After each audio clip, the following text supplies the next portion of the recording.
Welcome back, guys. Episode 5 of the Pipis Brothers channel. I am actually surprised we've made it this far. So, well done, Evan. Good shout, mate. Well done. Yeah, well done to you. I don't think we've ever made 5 episodes of anything. No, this is brand new territory. I don't know what to say. Anyway, so today, Evan, do you want to take it away? Topic of discussion. The thing I wanted to ask about, it's a bit of a frustrating one for me. It's the difference between healthy foods or recipe and low-calorie foods and recipes. Yeah. The amount of times that I've done a search on the internet for healthy recipes, whatever, and then you get results that each portion, each serving, is 700, 800, 900 calories, maybe more. But it's healthy stuff. And then you go to the supermarket and you're looking for healthy foods, and a lot of the stuff that is presented as healthy, which it is, I'm not doubting the fact that they're healthy, they have crazy amounts of calories. Yeah. And obviously you know those foods really well. So tell us a little bit about what we should be looking out for, and how to tell. Good topic, yeah. So I've actually had this conversation with a lot of people that have approached me to ask what they should eat, etc., etc. And I'll say, what do you usually eat, for example, when you're dieting? And they'll tell me a salad, for example, it's got avocado in there, olive oil, blah, blah, blah. And I'm like, well, there you go. Just those two alone are considered healthy, but their calories in olive oil. Let me stop. I'm so frustrated. I don't know where to begin, man. So I'm just. I need to get my thoughts. All right, calm down, boy. I'm just trying to breathe. Take a breath. Damn. Right. So I think society breaks up healthy and unhealthy into 2 categories. How unhealthy will be fast food. Yeah, and unhealthy will be anything you can pretty much cook at home. Because if you even if you cook a freaking burger at home, it will be considered healthy because you're cooking it at home. But if you go to McDonald's and you pay for that burger, it's really unhealthy. Yeah, so that's the main thing. That's the main point. Let's forget about the unhealthy from society's point of view and focus on the healthy from society. Take what I say within consideration of what I'm trying to teach. So basically, you have healthy foods, which is what I'm focusing on, such as olive oil, good in moderation. Avocado is good in moderation. Nuts, peanuts, cashew nuts, anything nuts related. These nuts. Mate, I was trying to hold myself from not saying it. Man, I was trying to hold it. I was like, should I say it or not say it? Screw it. I'll put it in there. But yeah, anything nutty basically will have a really high fat content. And that's what I basically want to get the message across. So the foods that I've said here all fall under the fats in the micronutrient table.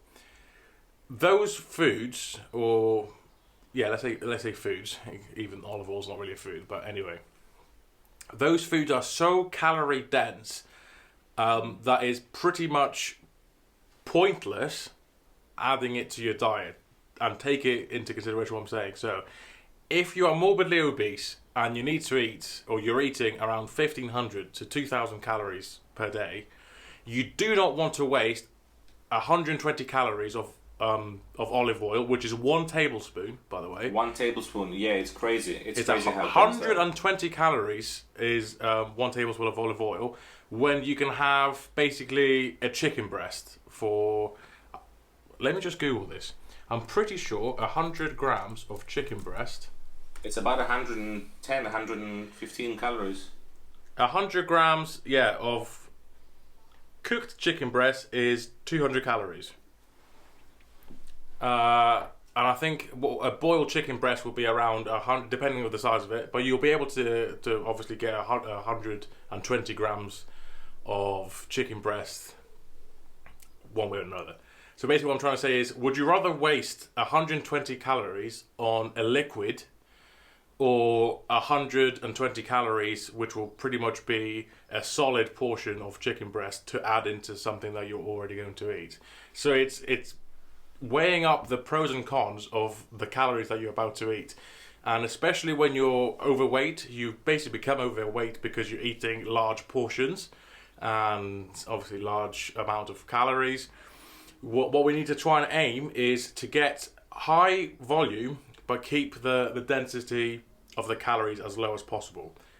And Sure. fatty foods is the worst way to do that. Avocados, I think it's 250 calories for a whole avocado. You're not going to put a whole avocado in there, but you're going to put half an avocado. So 125 calories for something that is, how many slices? 2-3 slices, well, 4 slices of avocado, whatever it is. You get my point. It's pointless. The nuts, that is, for me, a complete waste. I would never put any type of nuts in. I would never advise anyone to eat any type of nuts in their diet. You'd never put any kind of nuts in your mouth. Do not put nuts in your mouth if you're dieting, okay?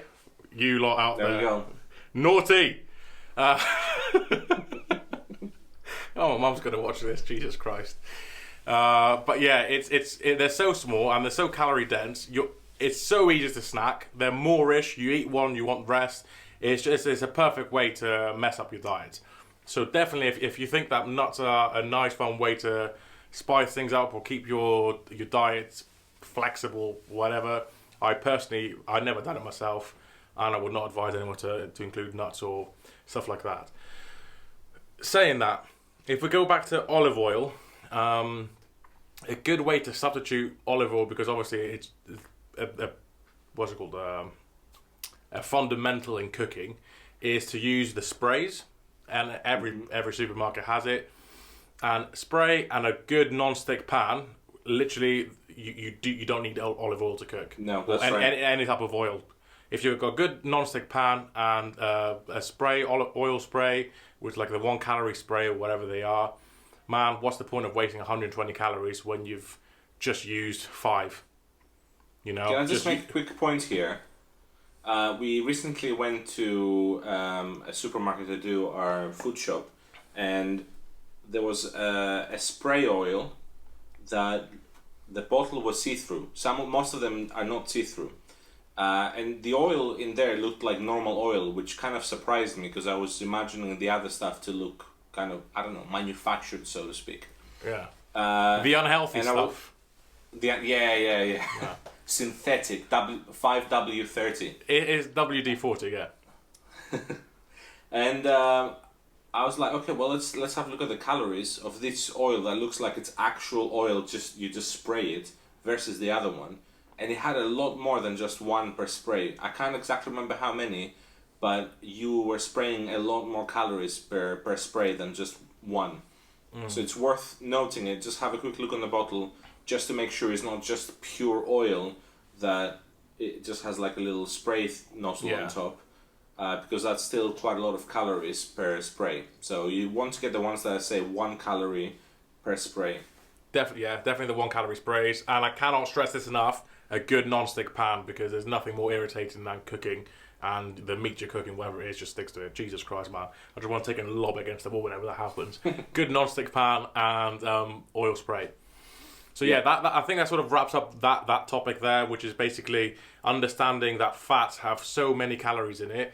There's no point using those to fill up your diet plan when you can have a protein or even a carb where it's going to be half the calories or less per gram. And you'll feel fuller for longer, especially when you're that big and you need to fill up your portions so you can continue with your diet and you're not disappointed because you're constantly hungry. Mm-hmm. That is key. And watch out when you're searching for recipes online, if you're trying to do your own thing and you're trying to find recipes for something you want to cook. If you search for just healthy recipes, there's a chance you're going to find something that's low calorie, but there's also really, really high chance you're going to be finding stuff that have tons of calories, because there's a lot of oil that's being used, there's a lot of other fats that are being used that are healthy, but not the right for what you're trying to do. So be careful when you're looking for recipes. Check the amount of calories per serving, and then stick to the recipe. Don't just go and start substituting stuff. Or if you do that, again, track them using MyFitnessPal or something like that. Man, that's it. Do we have time left on the podcast? We still got time. Okay, good. MyFitnessPal will literally become your best friend when you're dieting, as long as you know how to use it properly and know how to use it properly. So MyFitnessPal, two things. Even if you decide to look up a recipe online, it will tell you all the ingredients you need, obviously, because that's what a recipe is. Yeah, nice. And you need to be able to input that into MyFitnessPal because you want to see how many calories you're actually consuming according to what you will cook on that day. Tip. I can't speak today, man. It's fine. Sorry. I can never do it any day. When you're counting your calories on MyFitnessPal or any tracking app for that instance, you need to be consistent with how you're inputting it. If you are to put that you're eating 100 grams of mince, you need to make sure the 100 grams of mince you're going to input is either the cooked weight, and that's how you weigh it. You're going to weigh it cooked, or you're going to weigh it before you cook it, and that's going to be its raw weight. And that is what you need to input into MyFitnessPal, because there's a huge difference cooked and uncooked. Same with, especially with your carb sources, specifically rice and pasta. Jesus Christ. Yeah. And you can mess it up. If I remember, we did this when we were young and we were dieting.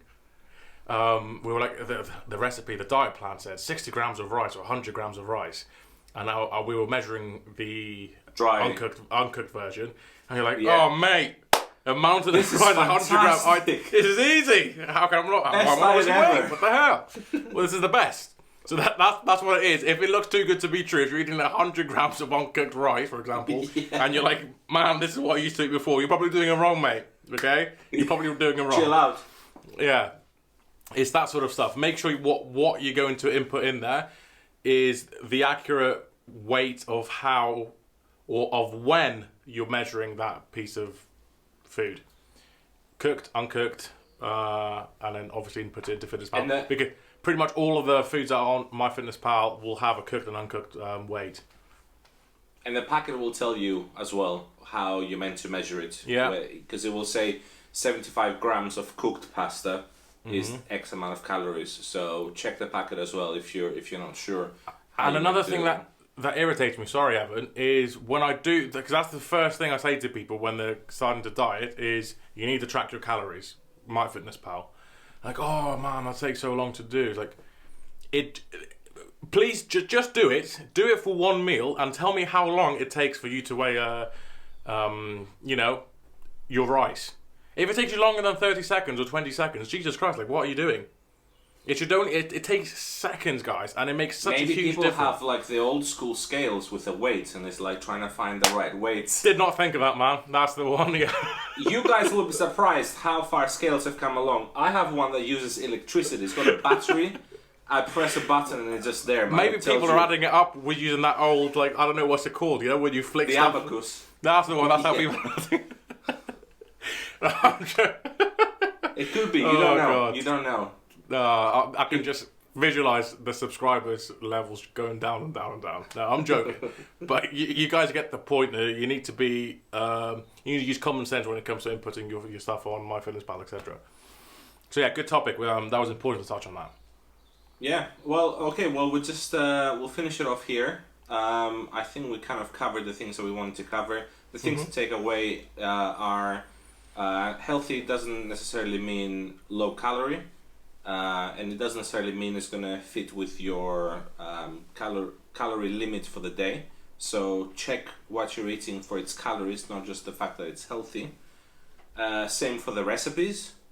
And make sure you go and log your stuff into MyFitnessPal or whatever app you're using. I'm going to say it. I'm not a massive fan of MyFitnessPal. It has a massive database, which I like. This is off script. You did not mention this before we came into this chat, man. What the hell? You going rogue? No.